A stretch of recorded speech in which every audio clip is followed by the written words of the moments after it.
Assalamualaikum warahmatullahi wabarakatuh. Hai teman-teman, apa kabarnya hari ini? Semoga sehat-sehat selalu ya. Hari ini kita akan belajar tema 7, indahnya keragaman di negeriku. Subtema 2, indahnya keragaman budaya di negeriku pada pembelajaran 1. Sebelum memulai, silakan teman-teman siapkan buku tugas, buku cetak tema 7, dan alat tulisnya ya.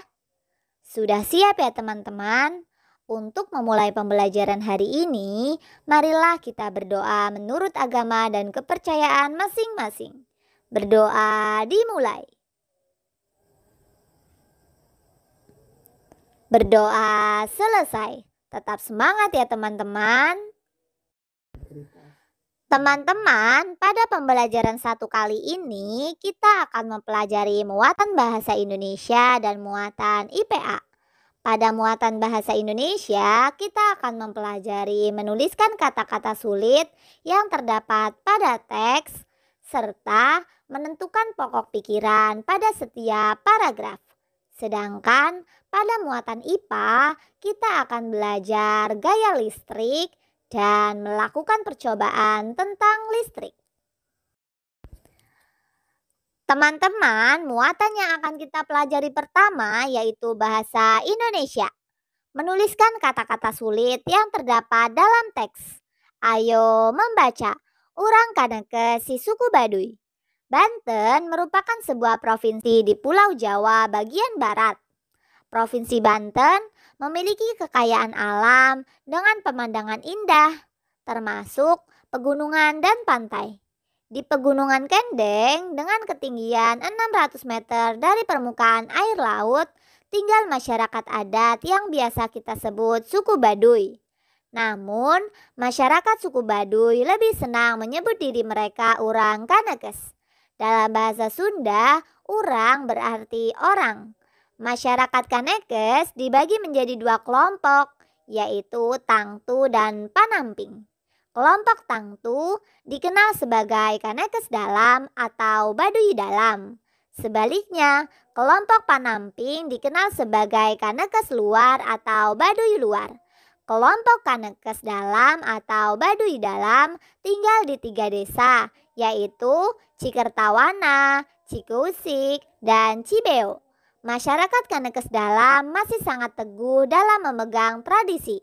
Mereka tidak menggunakan alat-alat elektronika, tidak menggunakan alas kaki, tidak menggunakan kendaraan sebagai transportasi, serta mengenakan pakaian adat yang ditenun dan dijahit sendiri.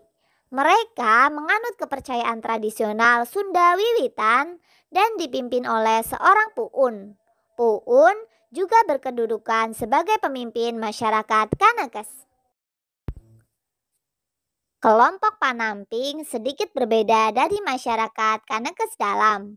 Masyarakat Kanekes Luar atau Baduy Luar telah mengenal teknologi dan alat elektronik. Mereka juga mengenakan pakaian modern. Namun, masyarakat Baduy Luar masih bisa dikenali dari ciri khas mereka, yaitu mengenakan ikat kepala berwarna hitam. Nah, setelah membaca teks berjudul Urang Kanekes suku Baduy, kita bisa menemukan kata-kata sulit yang terdapat pada teks. Banyak kata sulit yang kita temukan pada teks tersebut. Arti kata-kata tersebut bisa kita cari di dalam kamus. Kita bisa menuliskannya dalam bentuk tabel seperti berikut. Kata sulit yang pertama yaitu adat. Artinya aturan, perbuatan, dan sebagainya yang lazim diturut atau dilakukan sejak dahulu kala. Cara, kelakuan, dan sebagainya yang sudah menjadi kebiasaan. Kata sulit yang kedua yaitu tradisi. Artinya adat kebiasaan turun-temurun dari nenek moyang yang masih dijalankan dalam masyarakat. Kata sulit yang ketiga yaitu teknologi. Artinya keseluruhan sarana untuk menyediakan barang-barang yang diperlukan bagi kelangsungan dan kenyamanan hidup manusia. Kata sulit yang keempat yaitu modern. Artinya terbaru, mutakhir, sikap dan cara berpikir, serta cara bertindak sesuai dengan tuntutan zaman. Setelah menentukan kata-kata sulit, kita juga bisa menentukan pokok pikiran setiap paragraf. Paragraf pertama, pokok pikirannya, suku Baduy merupakan masyarakat adat yang tinggal di Banten. Paragraf kedua, pokok pikirannya, pembagian kelompok masyarakat Kanekes. Paragraf ketiga, pokok pikirannya, kehidupan suku Baduy Dalam. Paragraf keempat, pokok pikirannya, kehidupan suku Baduy Luar. Teman-teman, muatan selanjutnya yang akan kita pelajari yaitu muatan IPA. Menemukan muatan listrik pada benda. Ayo mencoba. Teman-teman bisa melakukan kegiatan ini di rumah. Yang pertama, tutuplah pintu dan jendela rumah serta gorden jika ada. 2. Nyalakan lampu rumah dengan menekan saklar. Bagaimana kondisi rumah? Yang ketiga, padamkan lampu dengan menekan saklar. Bagaimana keadaan di dalam rumah? 4. Catatlah hasil pengamatan teman-teman. Teman-teman, lampu dapat menyala karena adanya aliran listrik. Arus listrik mengalir dari kutub positif menuju kutub negatif. Saat arus listrik mengalir melewati lampu, lampu akan menyala. Nah, kali ini Sita akan menjelaskan mengenal gaya listrik. Interaksi antar benda bermuatan listrik dapat menimbulkan berbagai reaksi. Apabila benda bermuatan listrik sama, didekatkan akan terjadi reaksi tolak-menolak. Sebaliknya, apabila benda bermuatan listrik berbeda, ketika didekatkan akan terjadi reaksi tarik-menarik. Reaksi tolak-menolak dan tarik-menarik antar benda bermuatan listrik disebut sebagai gaya listrik. Teman-teman bisa melihat, apabila muatan sama-sama positif, maka akan tolak-menolak. Berbeda dengan gambar kedua, ada muatan positif dan negatif, maka akan terjadi reaksi tarik-menarik. Apabila muatan sama-sama negatif, maka akan terjadi reaksi tolak-menolak. Kita dapat menyimpulkan bahwa gaya listrik adalah reaksi tolak-menolak atau tarik-menarik antar muatan listrik. Teman, terdapat dua jenis muatan listrik, yaitu muatan positif dan muatan negatif. Muatan positif disebut dengan proton, sedangkan muatan negatif disebut dengan elektron. Benda yang memiliki proton dan elektron dalam jumlah yang sama disebut benda netral. Jika jumlah proton lebih banyak dari jumlah elektron, maka benda disebut bermuatan listrik positif. Sebaliknya, jika jumlah proton lebih sedikit dari jumlah elektron, maka benda disebut bermuatan listrik negatif. Agar lebih jelas, teman-teman bisa memperhatikan gambar di samping. Kita lihat benda netral. Jumlah antara proton dan elektron sama banyak. Pada benda bermuatan listrik positif, kita bisa melihat bahwa jumlah proton atau muatan positif lebih banyak dibandingkan jumlah elektron atau muatan negatif. Berbeda dengan benda bermuatan listrik negatif. Pada benda bermuatan listrik negatif, kita dapat melihat bahwa jumlah elektron atau muatan negatif lebih banyak dibandingkan jumlah proton atau muatan positif.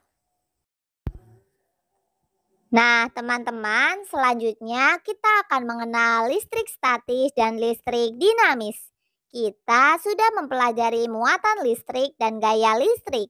Berdasarkan jenis aliran muatannya, listrik dibedakan menjadi listrik statis dan listrik dinamis. Mari kita perhatikan penjelasan listrik statis dan listrik dinamis berikut ini. Yang pertama, listrik statis. Listrik statis merupakan muatan listrik yang tidak mengalir sehingga dikenal dengan listrik diam. Listrik statis timbul karena adanya perpindahan elektron antara dua benda. Listrik statis akan hilang ketika kedua benda tersebut sudah memiliki muatan yang sama. Oleh karenanya, kemunculan listrik statis hanya terjadi sementara.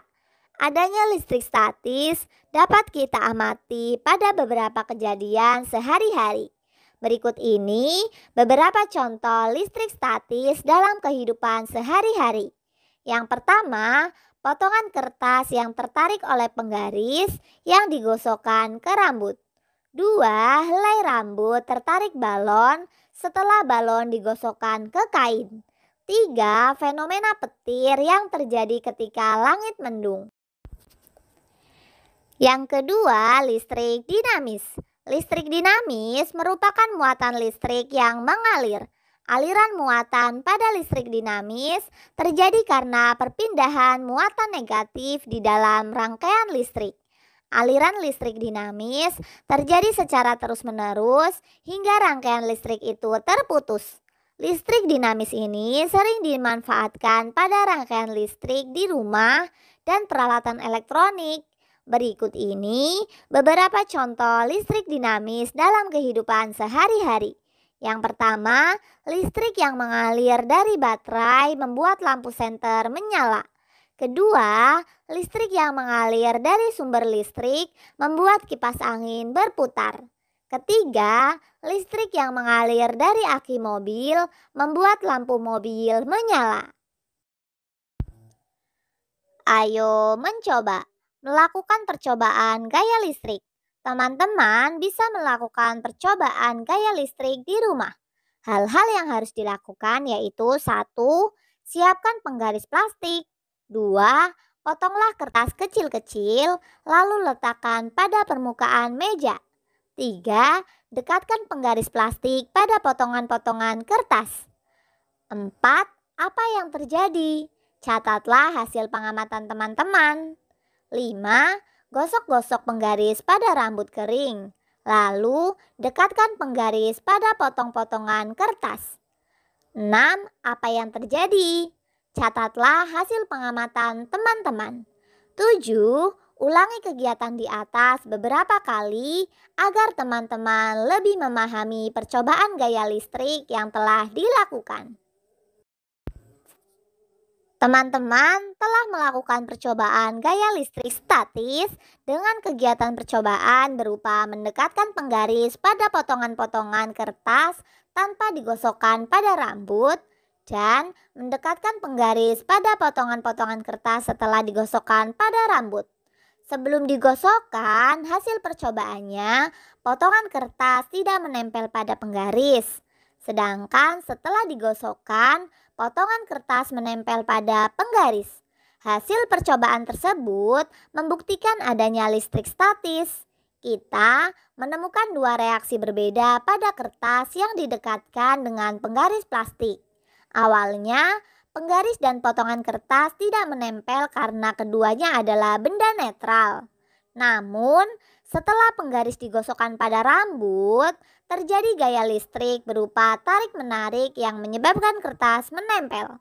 Fenomena ini disebabkan oleh proses menggosok penggaris pada rambut. Elektron dari rambut akan berpindah ke penggaris, sehingga penggaris bermuatan negatif. Ketika penggaris didekatkan pada kertas, elektron dari penggaris akan menolak elektron pada kertas. Hal itu membuat elektron pada kertas menjauhi sisi penggaris. Sementara itu, proton pada sisi kertas berada di dekat penggaris, membuat penggaris dapat menarik kertas. Nah, selanjutnya, tadi teman-teman juga telah melaksanakan percobaan gaya listrik dinamis. Kegiatan percobaannya berupa menekan saklar pada posisi hidup dan mati. Hasil percobaannya, apabila saklar pada posisi hidup, maka lampu akan menyala. Berbeda pada saklar pada posisi mati, hasil percobaannya lampu tidak menyala. Percobaan menyalakan dan mematikan lampu menggunakan saklar membuktikan adanya listrik dinamis. Saklar berfungsi sebagai penghubung dan pemutus aliran elektron dari sumber listrik ke benda elektronik. Saat saklar dibiarkan dalam posisi mati, maka lampu tidak menyala. Hal ini disebabkan tidak adanya aliran elektron. Sebaliknya, saat saklar ditekan dalam posisi hidup, maka terjadi aliran elektron yang menyebabkan lampu bisa menyala. Aliran elektron ini terjadi secara terus-menerus hingga saklar ditekan kembali ke posisi mati. Terima kasih teman-teman karena telah mengikuti pembelajaran hari ini dengan baik. Semoga ilmu yang kita dapatkan hari ini bisa bermanfaat untuk teman-teman maupun orang lain. Untuk menutup pembelajaran hari ini, marilah kita berdoa menurut agama dan kepercayaan masing-masing. Berdoa dimulai. Berdoa selesai. Tetap semangat ya teman-teman. Wassalamualaikum warahmatullahi wabarakatuh.